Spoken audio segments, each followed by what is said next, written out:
Vivi could hear Genevieve's screams coming from the master bedroom. She ran past Shirley and up the stairs. When she stepped into the bedroom, Genevieve was slapping Mr. Whitman on his face, his neck, his arm, whatever she could reach. Teensy stood by herself, near the bay window, her hands covering her face. "Mon fils de grâce!" Genevieve screamed as she slapped her husband. "You killed my baby! You and your patriotisme!" Her reaction was so strong that it seemed to push the very air out of the room, leaving little space for anything else. Vivi wanted to hold Genevieve. She wanted to hold Teensy. She wanted them to hold her. Oh man. Vivi heard Pete whisper as the two of them watched Genevieve claw at Mr. Whitman, dragging her nails along the side of his face.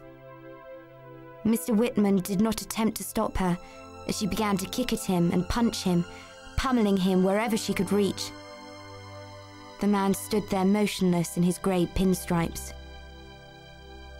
Pete took Vivi's hand, and the two of them stood at the door. Everything seemed to be happening in slow motion. There was a lull, a drawing in of breath from Genevieve. Mr. Whitman slowly reached into his pocket and drew out a monogrammed handkerchief. Without speaking, he wiped his tears with the cloth and then cleaned the blood off his lips. Only when he was done with the handkerchief did he offer it to his wife, but she took no notice. Jack would have offered the handkerchief to Genevieve first, Vivi thought. He would have shown good manners. Genevieve turned to look at her daughter, then at Vivi. Both girls took steps toward her. Genevieve will hug us now, Vivi thought. She would take us into her arms and tell us everything is all right. But Genevieve took no one into her arms.